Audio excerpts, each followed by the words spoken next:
Hola, muy buenas tardes tengan todos ustedes. Hoy empezamos con la clase número 7 del taller de hablar en público. Mi nombre es Luis Ángel Mendoza Martínez, del Pilar de Rosario Castellanos. Para mí es un verdadero lujo, un verdadero honor que se encuentren ustedes aquí en su taller, en su curso de hablar en público. Es importante que también ya nos vamos acercando a la recta final de este taller y principalmente ahorita ya vamos a analizar lo que propiamente involucra el taller de hablar en público en el sentido de analizar métodos y analizar características importantes dentro de lo que vamos a desarrollar en el hablar en público. Específicamente nos estamos enfocando al análisis del discurso, por lo cual es sumamente importante que ustedes vayan, si no han visto las clases anteriores, recuerden que las podemos ver a través de Facebook Live, totalmente gratuitas, a través de la página de Pilares CDMX. Recuerden que este taller es totalmente gratuito, así que ustedes se pueden acercar a nosotros a las distintas actividades. Recuerden también que iniciamos para los chicos que no han terminado sus estudios de preparatoria, tenemos lo que es Prepa en Línea CEP. Entonces, acérquense a las actividades que tenemos, que son totalmente gratuitas, que están hechas con mucho cariño, con mucho amor y sobre todo con estas ganas de trabajar y con estas ganas de hacer que esta nueva normalidad tengamos todos los elementos para poder avanzar. Bueno, vamos a irnos ya adelantando un poquito a lo que vamos a analizar en esta clase, y en esta sesión vamos a analizar fundamentalmente lo que implica los métodos para hablar en público, en específico los métodos del discurso. ¿Esto qué quiere decir? Que vamos a empezar ya a estructurar. Si bien es cierto, hablamos de una introducción, de un desarrollo y de una conclusión, ahora nos vamos a meter propiamente con lo que implica el desarrollo del discurso. Y para ello vamos a buscar de alguna manera que nuestro discurso tenga ciertas características. Entonces vamos a iniciar con nuestra presentación el día de hoy, por favor, para que empecemos a adentrarnos a esta parte de lo que implica esta clase del día de hoy. Y vamos a iniciar con esa parte de elementos calificadores de la comunicación, que es nuestra unidad número 4. Y esto es importante porque ya vamos a ir analizando lo que en el hablar en público específicamente vamos a ir trabajando. Si nos dimos cuenta de las demás sesiones, lo que nosotros analizamos fue la parte general de lo que implica la comunicación, de los tipos de comunicación que pueden darse, de los medios de comunicación, pero ahora nos vamos a ir desarrollando a partir de lo que implica en el hablar en público los elementos que comprenden la comunicación. Y quisiera iniciar con una frase de Marta Gracho que dice que si las ideas no se comparten, mueren. No hay que mantenerlas en secreto, sino las ideas necesitan luz y aire fresco. Entonces, iniciamos con esta reflexión en el sentido de que recuerden que siempre las ideas, no existen ideas malas o ideas buenas, sino las ideas que se pueden expresar a través de lo que sentimos, a través de lo que pensamos, y es ahí cuando nosotros podríamos generar propuestas que pueden ayudar a nuestra comunidad. Entonces, vamos a comentar que en la presente unidad analizaremos las características del contenido de los mensajes, tipos de audiencia, escenarios en los que se presentan a partir de este discurso. Entonces, es lo que vamos a analizar en esta clase. Obviamente, vamos a quedar con un tema todavía no analizado, que lo vamos a continuar la siguiente clase, que se refiere específicamente a los manejos del escenario, pero eso lo iremos analizando a partir de lo que previamente desarrollaremos dentro de un discurso. Bueno, vamos al 4.1, que es el contenido del mensaje. Decía el maestro José Muñoz Cota que no subas a la tribuna sin una causa justa que defender, y no baje de ella sin la incertidumbre de la dignidad cumplida. José Muñoz Cota, para que nos demos cuenta de quién es esta persona, fue uno de los oradores más importantes que existen en nuestro país. Y se considera que dentro de la oratoria mexicana, inclusive de la oratoria latinoamericana, la escuela muñozcotista es una de las escuelas más importantes dentro de la oratoria. Y de alguna manera, dentro de la estructura de la oratoria, dentro de la estructura del discurso, en una serie de libros que él expresa, establece que la tribuna no tiene que ser forzosamente una causa que tengas que defender. ¿Qué causas? Pueden ser causas personales, causas sociales, causas colectivas, pero siempre tienes que entender que en lo que vas a manejar dentro de la tribuna, tienes que hacerlo en todo momento. y no te bajes de ella hasta que tú no sientas, hasta que tú no digas que se cumplió dicha actividad. Entonces es por ello importante que cuando manejemos el espacio, la tribuna, nuestro discurso, siempre, siempre, por favor, es importante que hagamos esta reflexión de hablar en público, por favor. Bueno, cuando expresamos un mensaje al hablar en público, es importante que nosotros identifiquemos la idea clave, es decir, ¿qué quiero hablar?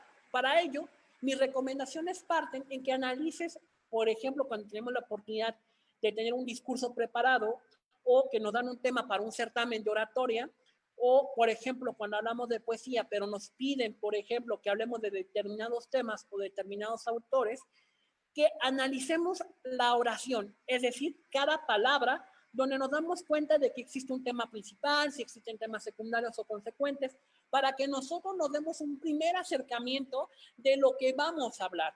En un segundo momento es cómo vamos a hablar de un tema principal, pero también se pueden abordar distintos temas subprincipales. ¿Y qué voy con esto? De alguna manera, cuando vamos, por ejemplo, a un concurso de declamación, puedes hablar de muchos autores en una poesía, pero lo importante o lo interesante es que analicemos a partir del poeta en la corriente literaria en la que está influida. Y es a partir de eso cuando queremos dar una pequeña introducción o en el remate, analizar los términos, las palabras, las corrientes en los que van desarrollando para generar sus argumentos. Entonces es súper importante que lo hagamos. De igual forma, yo recomiendo que investiguemos en fuentes confiables y verificables. Páginas como Cielo, como Redalyc o como Google son fuentes confiables de Internet. Por favor, es muy importante y tal vez esto sonará muy raro, pero regularmente hasta inclusive los que llegamos a estudiar cuando éramos chicos de secundaria, y estoy hablando de hace como 15 años, íbamos a Wikipedia, íbamos a Buenas Tareas, íbamos a Rincón del Vago.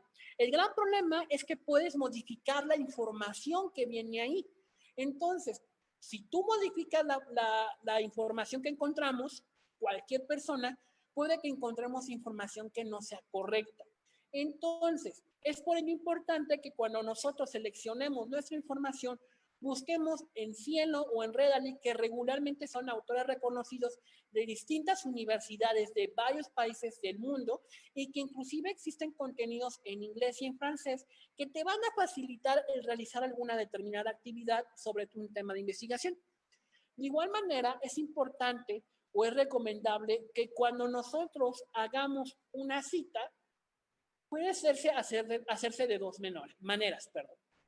La primera, aprenderte la cita de memoria, pero plantear al autor de la obra, inclusive el ensayo o el libro en que analizamos, pero también cuando hagamos una reflexión de una paráfrasis, es decir, que con nuestras propias palabras, digamos lo que el mismo autor expresa, es importante también de hacer la mención de que parafraseando al autor en el libro, no sé, de Derecho Constitucional de García Lorca, o sea, estoy inventándolo obviamente, decía tal cosa. Entonces, aquí es importante que nosotros establezcamos quién, en este caso es el autor, de dónde sacó el libro y de dónde que estoy en ese momento parafraseando la información.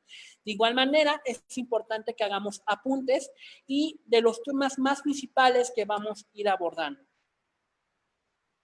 Entonces, en un segundo momento, ya cuando ya hicimos todo ese proceso de investigación, es importante buscar un método que nos permita estructurar la idea. Es decir, el cómo, el por qué o el para qué vamos a hablarlo. Aquí vamos a ver es el qué voy a hablar.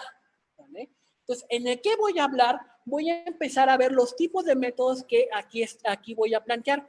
Aquí voy a plantear 4 métodos. Sin embargo, ustedes están en la libertad de trabajar con el que ustedes así lo deseen. Estos son unos ejemplos, más no son limitativos al momento de trabajarlos, por favor. Entonces, compañeros, vamos a iniciar con el método 5-3-1 o método por oración tópica.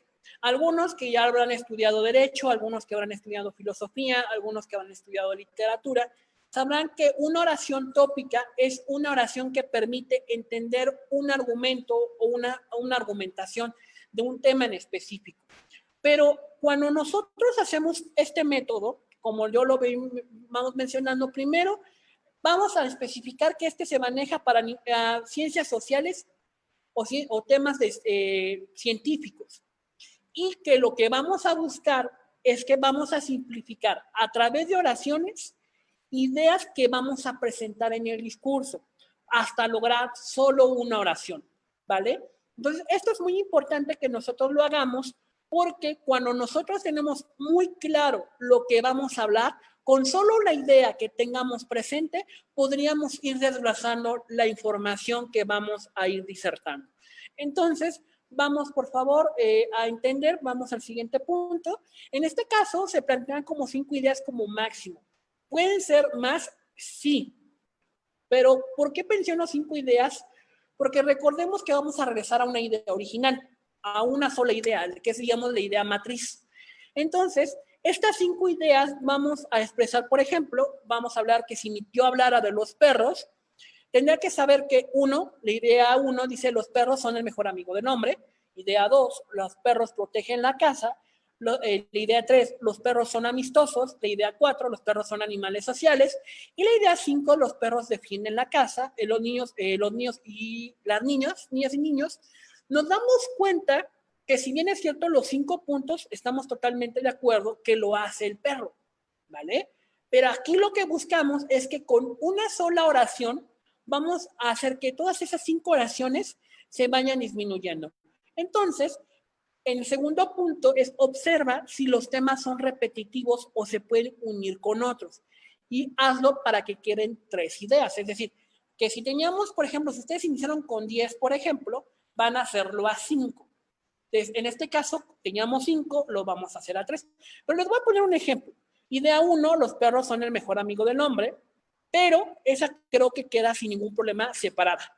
Vamos con las siguientes 2 ideas. La idea 2 y la idea 5 que dicen los perros protegen la casa y los perros defienden a los niños y niñas, protegen y defienden de alguna manera son sinónimos.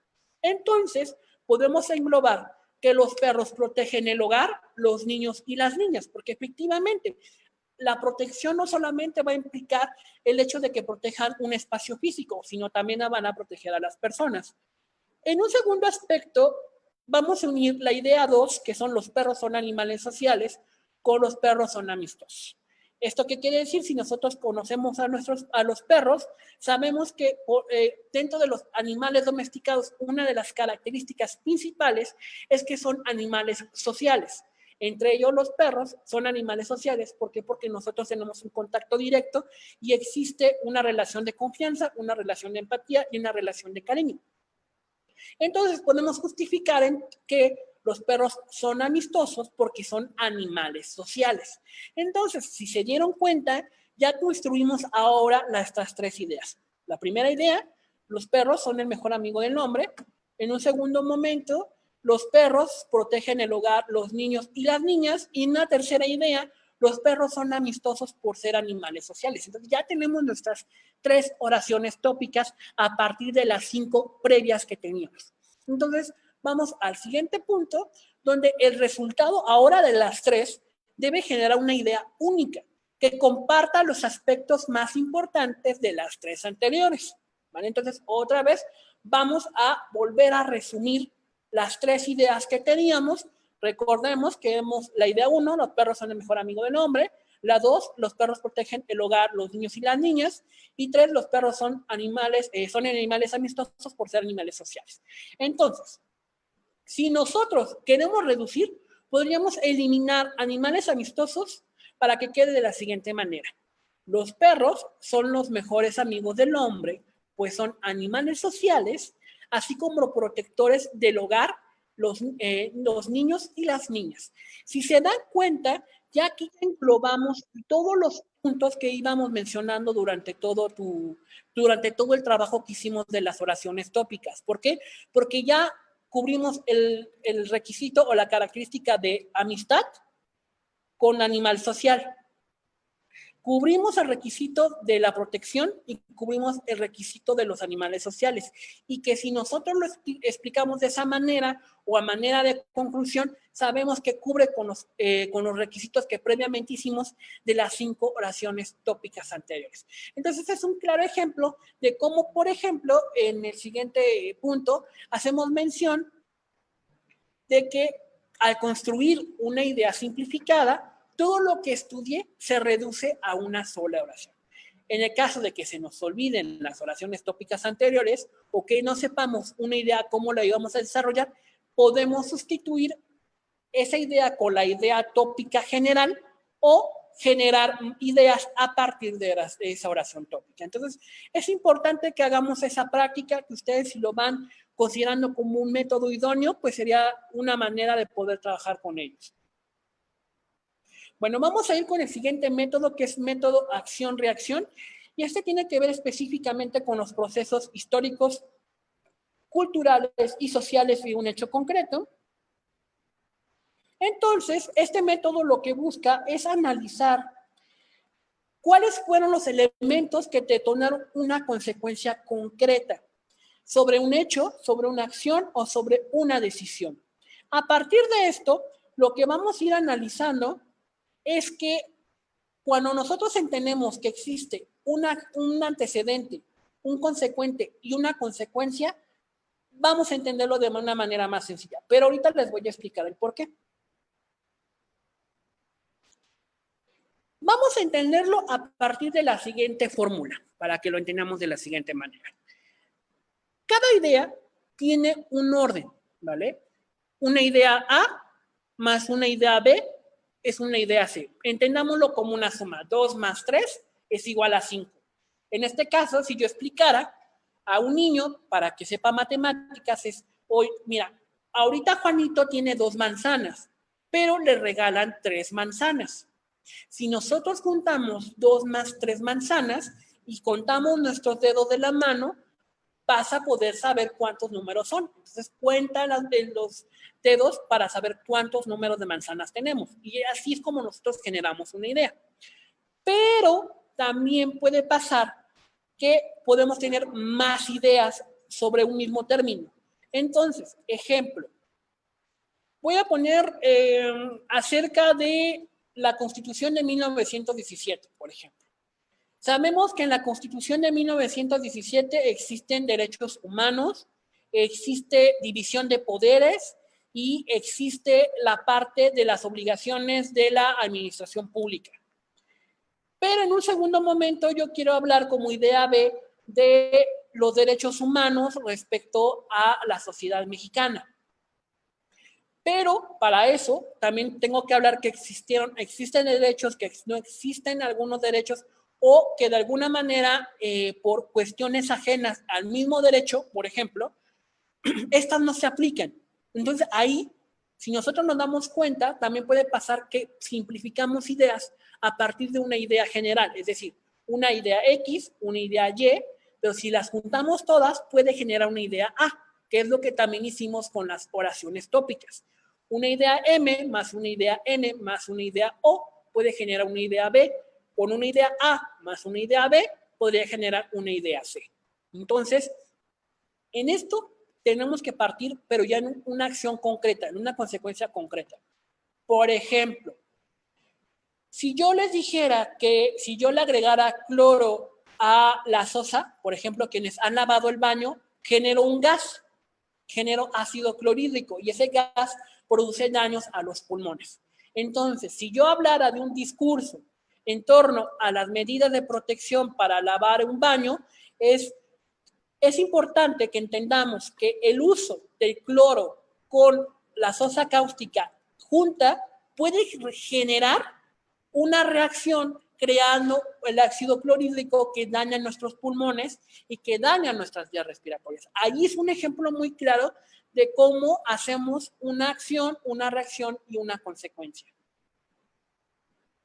Entonces, la tercera idea se entiende como consecuencia directa de las dos ideas anteriores. Por eso es importante verificar si la información que tengamos es congruente, válida y verdadera. Voy a poner otro ejemplo para que lo entendamos. Idea A. Los seres humanos son seres mortales y vulnerables frente a una enfermedad. Es cierto. Verdadero y válido. Idea B. Los seres humanos generan avances científicos para progresar y conservarse. Ejemplos tan claros como el caso de la varicela, se generó la vacuna o la viruela para que nosotros ya no nos enfermáramos o tuviéramos menores posibilidades de enfermarnos. Entonces, si nosotros tenemos esas dos ideas, lo que vamos a hacer es juntarlas y podríamos decir la siguiente consecuencia. Los seres humanos, frente a su vulnerabilidad y mortalidad, generan ciencia para progresar y conservarse. De alguna manera, sumamos los dos elementos para generar una tercera idea en la cual convence a las dos anteriores o que es parte de las dos anteriores. Método de línea de tiempo o cronología histórica, y esta va para procesos culturales, sociales y políticos, ¿vale? Este método se aplica cuando tenemos un hecho, es una serie de hechos, procesos o hasta inclusive pronosticar fenómenos a futuro, ¿vale? También esto se puede aplicar para cuando analizamos a un autor de parte de la literatura, parte del arte. ¿Por qué? Porque también vamos a hablar de los antecedentes, de alguna manera, de la corriente literaria, de las obras que realizó. Entonces es importante que esto no solamente va específicamente para temas sociales o para temas políticos, sino que también va para temas culturales, dependiendo de las características del tema, cómo lo vayamos analizando. Por ejemplo, la historia de la pintura, podemos hablar como un antecedente de que las pinturas iniciaron a partir de las pinturas rupestres en distintas regiones de España, en distintas regiones de Francia, en distintas regiones de México, de África. En un segundo momento, podríamos plantear que estas pinturas pasaron de ser rupestres a tener formas en las principales culturas de la antigüedad, como Mesopotamia, como civilización del Indo, como Egipto, donde, por ejemplo, además de los jeroglíficos, encontramos también distintas imágenes que representaban a los dioses. Entonces ya se dan cuenta que aquí estamos hablando, si bien es cierto de historia, pero también estamos hablando de la pintura. Entonces aquí también es importante que tengamos muy en cuenta esta parte. Entonces, en este caso, lo importante es averiguar el proceso histórico o el personaje que vamos a desarrollar en el discurso. Entonces, por favor, es importante estudiar, vuelvo a repetir, la parte más fundamental dentro de un discurso y más en la historia es que recordemos en dónde sucedieron las cosas, cómo sucedieron las cosas y el personaje, sí, qué hechos sucedieron para él y las consecuencias también de los hechos que posteriormente sucedieron. También averiguar los procesos o los hechos que sucedieron antes de analizar propiamente el hecho. Es decir, vuelvo a repetir, no existen ni héroes ni villanos en la historia. Existen consecuencias a partir de las acciones de esas personas. Que de alguna manera los vencedores narran que los otros fueron los villanos, eso pudo ser otra cosa. Pero nos debemos de dar cuenta que tenemos que conocer ambas visiones o ambas características para poder determinar un análisis concreto. Averiguar si hay hechos nacionales o internacionales que afectaron durante esa época. Un ejemplo es en la intervención norteamericana, no solamente fue la intervención en sí misma, sino, por ejemplo, dentro del país había una división entre liberales y conservadores. Había una situación donde la Iglesia Católica permitió que existiera una invasión al territorio mexicano, pues no dijo que defendieran sus tierras, por ejemplo. Entonces, esto también tuvo una afectación directa o indirecta sobre el hecho que vamos a analizar. De igual manera, tenemos que averiguar cómo terminó el suceso y la biografía de la persona si es que falleció o sigue con vida. Entonces, porque también llega a pasar que pensamos que el autor a que estamos leyendo está muerto y pues no está muerto, inclusive sigue escribiendo, sigue reflexionando sobre ciertos temas, entonces hay que ser muy cuidadosos también cuando hablamos de las personas. De igual manera, también tenemos que ver las consecuencias que sucedieron del hecho o de la persona analizada. Y esto es fundamental porque cuando nosotros hablamos de personajes dentro de la historia, ejemplos como Miguel Hidalgo y Costilla no propiamente luchó a favor de una independencia. Él inclusive, él estaba a favor de que siguiéramos gobernados en este caso, bajo el sistema del virreinato de la Nueva España. De lo que estaba inconforme realmente es que en todo caso les daban privilegios a los peninsulares frente a lo que era un criollo. Y eso de alguna manera hizo que poco a poco generara un malestar. Entonces aquí no fue una idea de libertad, de justicia, de equidad para todos los pueblos. No, más bien fue una situación personal y que de ahí detonó una cuestión social. Y también es explicar con tus hechos o con tus palabras los temas que vas a analizar. Entonces, si tú ya hiciste una investigación, lo más recomendable es que con tus propias palabras describas todo ese análisis que realizamos previamente. Entonces, cuando nosotros tenemos toda esa información, lo podemos estructurar de la siguiente manera. Primer punto, vamos a hablar de un antecedente. Siempre en un hecho histórico, en un hecho cultural, en un hecho social, siempre hay un antecedente, ¿vale? Y de igual manera, tenemos que analizar el proceso histórico concretamente, pero también ver si existen hechos nacionales o internacionales para que dieran origen a un proceso. Ejemplo, en la independencia de nuestro país, no solamente fue el hecho de que se querían independizar, existieron varios temas. Uno de ellos, por ejemplo, es que los jesuitas fueron expulsados de la Nueva España y los jesuitas eran una congregación de la Iglesia Católica que de alguna manera era la población estaba sumamente agradecida con ellos y que de alguna manera generó un malestar. Un hecho internacional, por ejemplo, fue la Ilustración, fue la independencia de las 13 colonias y que de alguna manera influyó en la forma en que las personas que vivían en el virreinato de la Nueva España generaran una nueva visión o una nueva manera de poderse entender.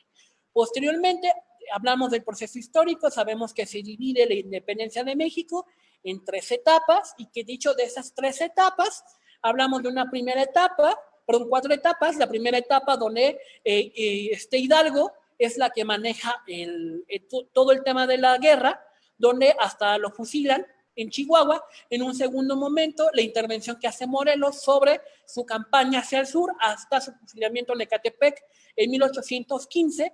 Una segunda etapa, tercera etapa, que es de guerra de guerrillas, en las cuales pues está Vicente Guerrero, Francisco Mina, y una última etapa que es la consumación de la independencia, donde a través del ejército de las 3 garantías, a través del Plan Iguala, se logra la independencia de nuestro país y logramos en esta época pues ya se logra esto. Una explicación o importancia es que a partir de eso pasamos de ser una colonia a conseguir, en este caso, el primer imperio mexicano y posteriormente lograr lo que fue la primera república a través de Guadalupe Victoria. Entonces, aquí, bueno, ya se los expliqué muy rápidamente, pero esa es la intención de cuando hacemos un análisis histórico.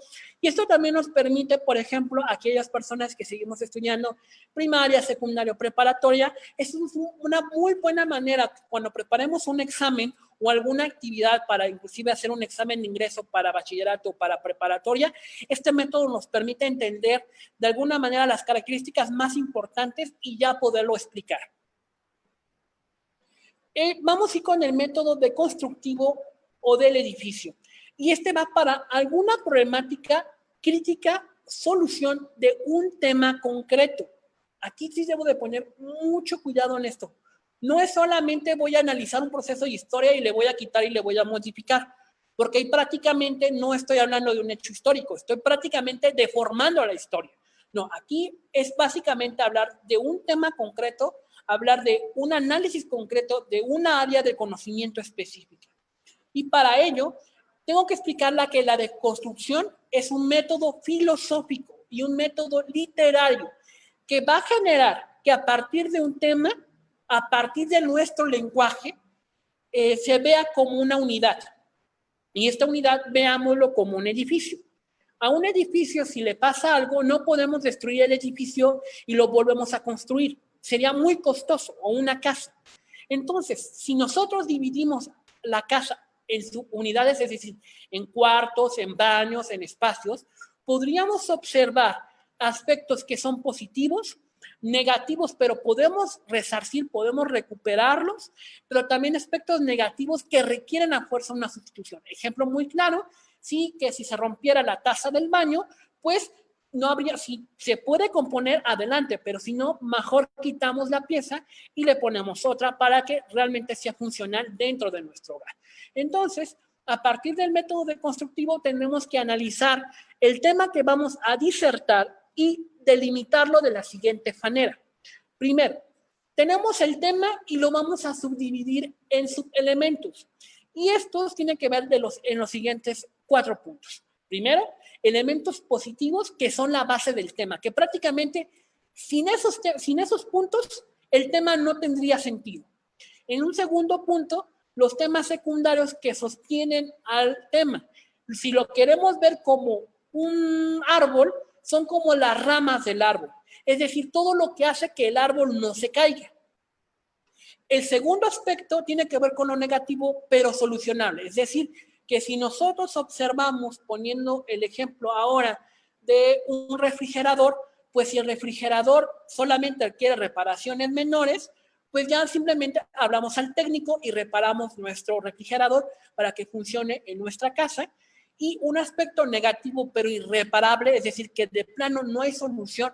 Supongamos que sucede, por ejemplo, un sismo y que derivado del sismo, si bien es cierto la casa puede estar bien, pero, por ejemplo, una barda se tiene que volver a realizar. Entonces, si sabemos que esa barda puede generarnos riesgos en un momento posterior, tenemos que primero tumbar esa barda y posteriormente construirla o inclusive meter material de mejor calidad para que no nos vuelva a suceder este tipo de cosas. Entonces, el proceso deconstructivo nos va a permitir establecer, número 1, establecer elementos que son reparables y cómo los podemos solucionar. Es decir, que no todo lo tiremos a la borda, no todo digamos que está mal. Aquí el gran punto de este método es que nos permite decir que existen cosas que son buenas, pero que podemos solucionar, o aspectos malos, pero que podemos corregir. Sustituir ideas o aspectos que pueden generar conflictos desde lo individual hasta lo social y mejorar las cualidades, es decir, se puede potencializar. Dicen que no existen cosas perfectas, pero con este método lo que generamos es que convertimos las cosas más perfectibles, es decir, que mejoramos las cualidades técnicas, las cualidades lingüísticas, pero sobre todo cuando hablamos de un discurso, de la calidad temática, de información y de características que de alguna manera previamente no tenía. Entonces, aquí prácticamente vamos a generar una idea completamente distinta. Porque recordemos, y quiero marcar las diferencias entre deconstruir, reconstruir y construir, y también el de destruir. En el caso del construir es que iniciamos de cero. Reconstruir tenemos una parte básica, pero prácticamente estamos hablando de toda la unidad. Cuando hablamos de la destrucción es prácticamente acabar con la unidad que ya teníamos. En la deconstrucción implica 3 elementos a partir de uno solo, pero sin destruir la esencia que genera la idea o que genera el análisis del tema que vamos a ir trabajando. Entonces, eso es súper importante que lo hagamos. A partir de esto, el resultado del producto deconstruido debe, 1, establecer elementos que no fueron sustituidos o modificados, mostrando las cualidades y fortalezas de por qué no lo fueron. Y en un segundo momento, establecer qué elementos fueron corregidos y explicar las razones de por qué se realizó y ahora qué cualidades ahora tiene. Es decir, demostrar que efectivamente el análisis y los cambios que yo realicé van para una mejoría.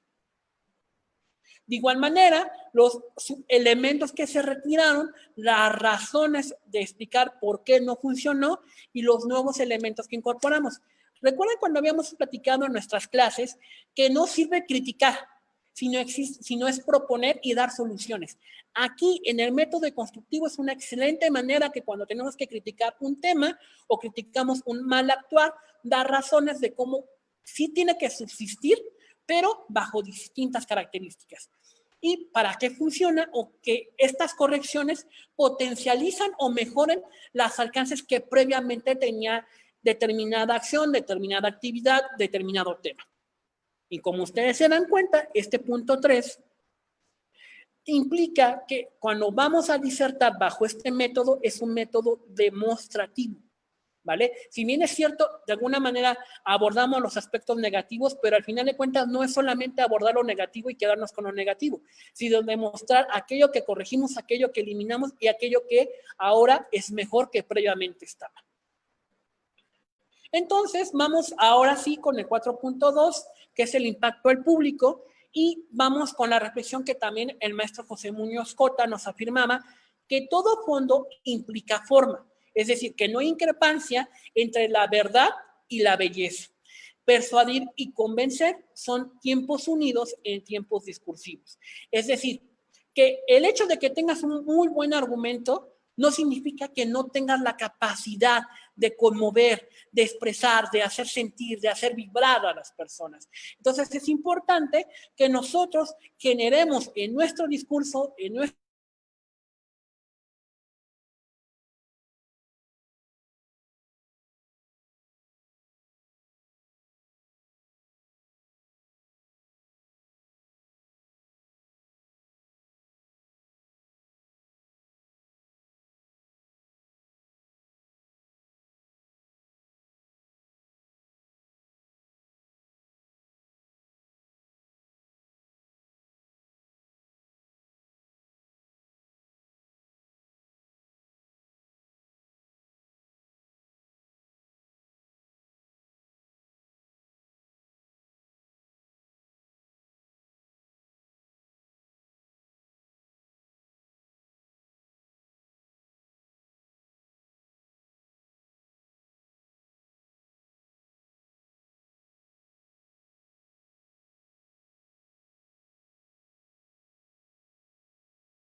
pero igual si ustedes tienen dudas, comentarios, estaré para servirles. El impacto del público, todo elemento, en este caso, implica que tenemos que expresar emociones, sentimientos que impactan, influyen en la percepción y en el convencimiento. Entonces, ¿esto qué quiere decir? Que tanto la forma en que digamos el mensaje y el mensaje mismo van en combinación directa para quien nos escucha y que realmente seamos cautivados, seamos conmovidos a través de lo que alguien nos puede expresar.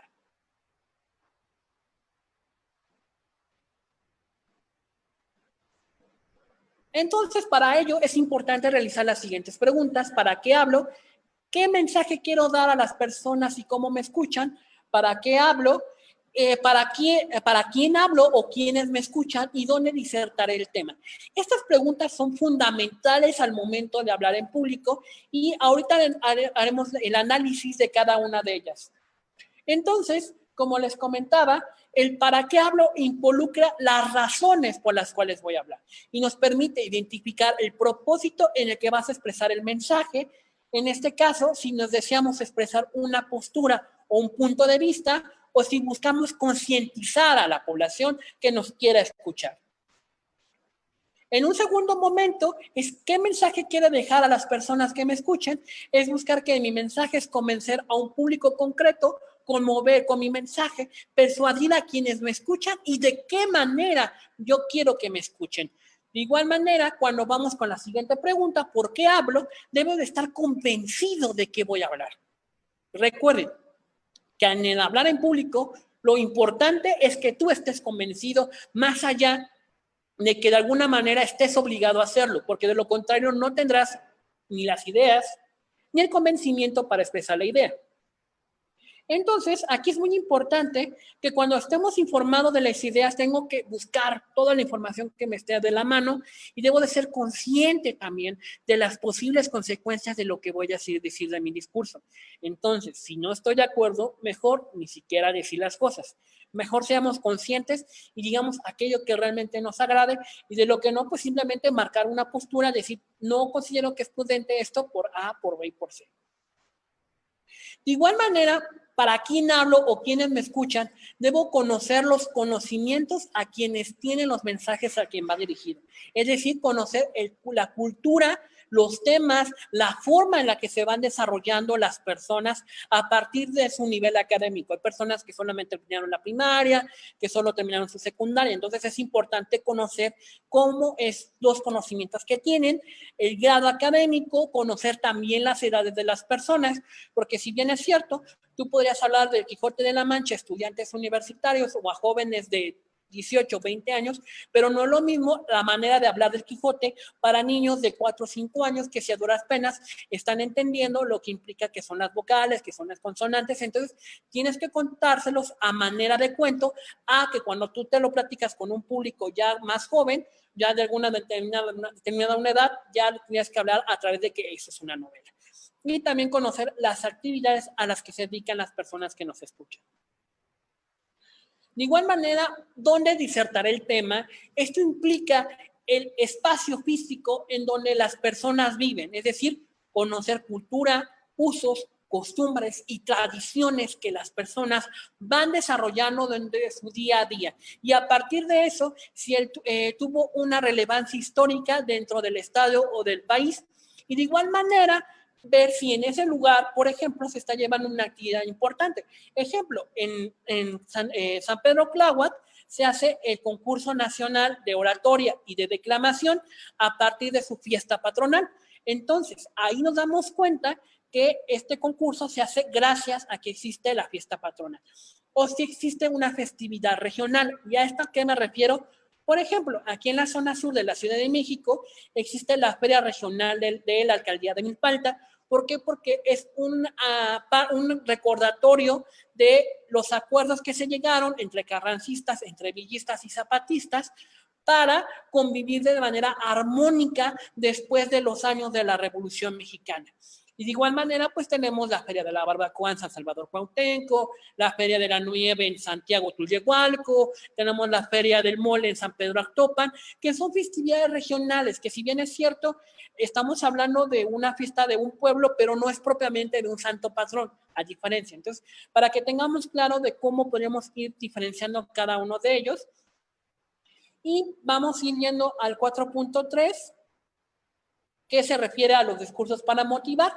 Decía que Muñoz Cota, que hablar en público y hablar bien es un privilegio, pero al mismo tiempo una responsabilidad. Y esto tiene que ver con la motivación. Tú puedes motivar a las personas para que se impulsen y hagan cosas, pero también para que las personas pierdan el ánimo para hacer la situación, alguna determinada situación.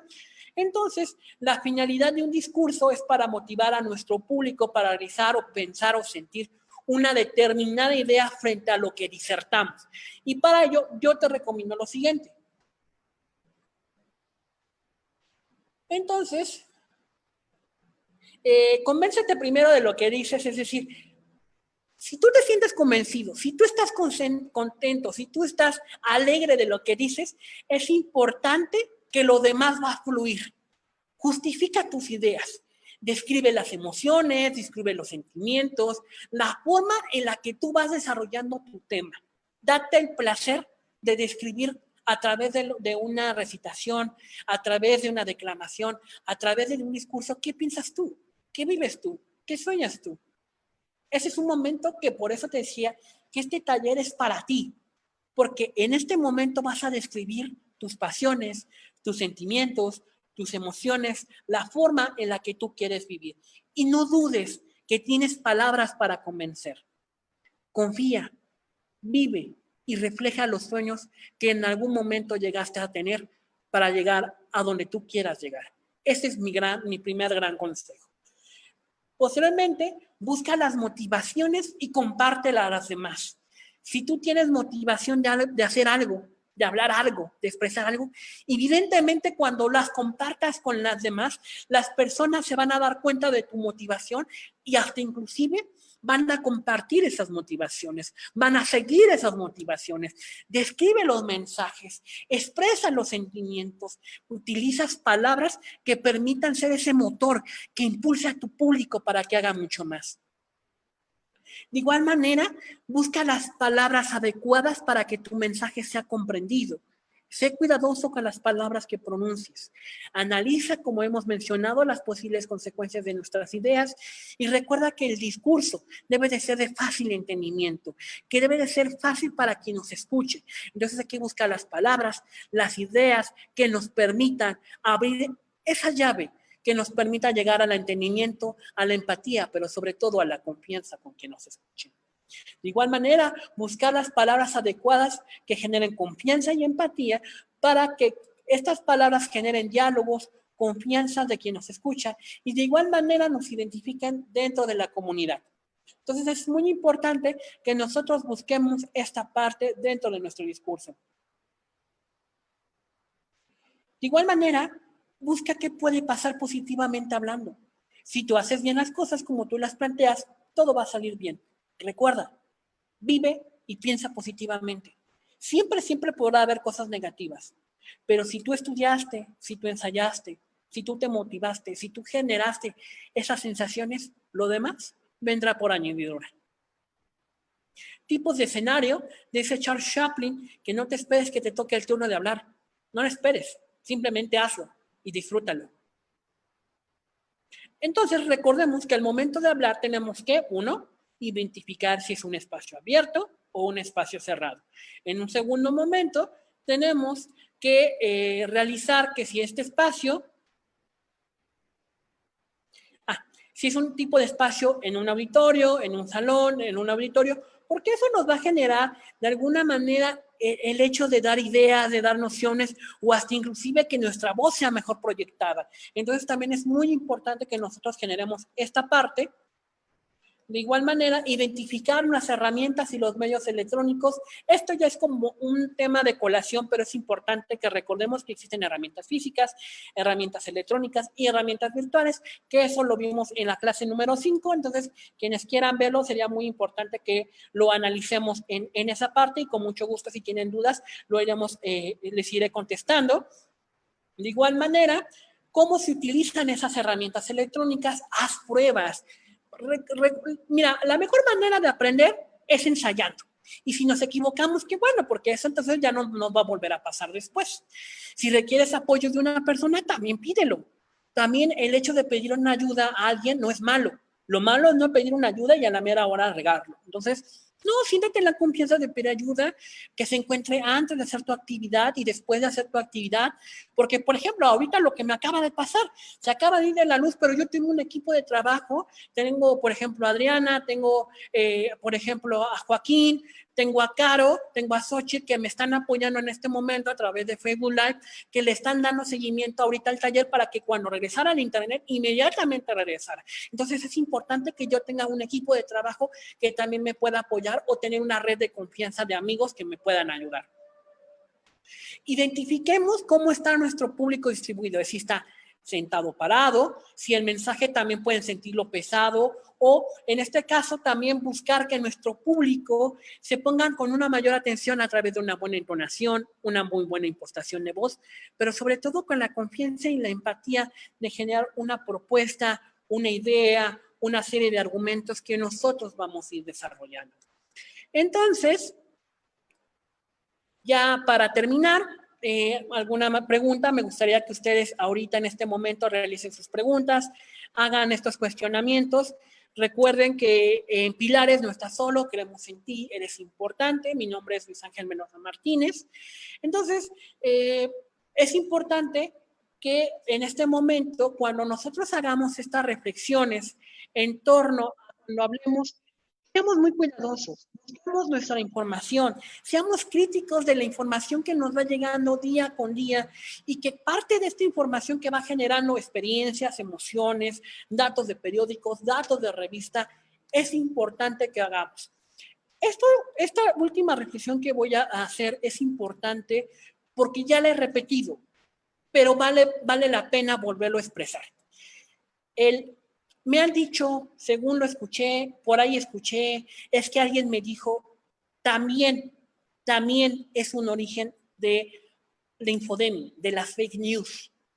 Esto es muy importante porque pareciera que esto de los chismes, del escuché por ahí, del que me dijeron que esto pasó, a ver, es importante que cuando compartamos información, o por ejemplo con el método deconstructivo, que para mí es el más delicado, no podremos basarnos en suposiciones que no estén justificadas, que no tengamos información de noticias, de alguna manera de fuentes que nos permitan generar información. Es decir, que ustedes tienen la posibilidad de leer, por ejemplo, una noticia o criticar una noticia o dar sus puntos de vista, pero no solamente, y esto quiero ser muy honesto, no lo vamos a leer en el rincón de Chuchita, sino, por ejemplo, existen medios electrónicos, radio, televisión, el mismo internet que nos ofrece ya la posibilidad de ver en línea, en digital y en tiempo real información, ¿vale? Porque esto que está generando, posiblemente está generando información que es incorrecta y que al final de cuentas puede generar problemas pero tan delicados. Por ejemplo, que se comparta información sobre una situación legal y cuando de alguna manera esa información no se tenía que compartir y ya se está compartiendo, o se están compartiendo rumores, o se están compartiendo chismes. Entonces, esto es muy importante y esto lo vuelvo a recalcar. Si nosotros no tenemos el cuidado, no tenemos la sutileza de buscar una información adecuada, es preferente no hablar. Dice un dicho que si el silencio vale más que 1000 palabras, mejor hay que callar. Y después mejor investigamos, y después analizamos, preguntamos con personas que pueden ser expertas en la materia, pero no basarnos en el qué dirán. porque también eso también lo analizamos en autoestima, que el qué dirán, si vivimos el qué dirán, pues vamos a generar una alta autoestima o una baja autoestima inestable. ¿Por qué? Porque pensamos en lo que dicen los otros y no lo que nosotros estudiamos, no lo que nosotros pensamos. Entonces, mis estimados amigas, mis estimados amigos, recuerden que este taller viene siendo también una parte de hacer reflexión en torno a lo que leemos, en torno a lo que vemos, en torno a lo que criticamos día con día, en torno a lo que son nuestros temas de conversación de día a día. Porque el hablar en público, si bien es cierto, hemos visto discursos, recitación, declamación, oratoria, pero no solamente tiene que ver con eso, sino la capacidad de hablar con las personas más cercanas, con un amigo, con nuestros familiares, con nuestras parejas, de la información que va saliendo día con día. Y hoy es precisamente que estos cursos que estamos dando en Pilares es justamente para romper estos falsos esquemas, esta falsa información y que seamos conscientes de estos datos, que seamos conscientes de que tenemos que buscar una propuesta, que tenemos que buscar una idea y que tenemos que a partir de nuestras palabras generar una muy buena propuesta de nuestras ideas. Entonces, mis estimadas amigas, mis estimados amigos, como ustedes se dan cuenta, cuando hacemos un taller virtual, tenemos esas complejidades, tenemos estas situaciones de que se puede ir a internet, de que puede fallar alguna situación, pero créanme que este taller, estas actividades las hacemos con mucho gusto, con mucho amor, que créanme que en nuestra medida de las posibilidades hacemos estas actividades. Cualquier duda, cualquier comentario, de verdad estamos bienvenidos. Recuerden, todavía estamos en semáforo naranja. Utilicemos cubrebocas, utilicemos nuestro alcohol gel, seamos conscientes de que si nosotros nos cuidamos, vamos a cuidar a los otros, pero sobre todo, mis estimadas amigas, mis estimados amigos, recuerden que estas actividades son gratuitas, que son para ustedes y que nos importa que en esta nueva normalidad ustedes tengan nuevas actividades, nuevas herramientas para salir adelante. Porque si ustedes salen adelante, yo también voy a salir adelante. Y a partir de eso generamos comunidad. Muchísimas gracias. Hoy fue la 7ª clase del taller Hablar en Público. Recordemos que van a ser los viernes de 4 a 5 de la tarde y fue un verdadero placer estar con ustedes. Recuerden que estamos para ustedes, que este taller se hace con mucho cariño y que nos vemos el próximo viernes a partir de las 4 de la tarde. Muy excelente tarde. Hasta luego.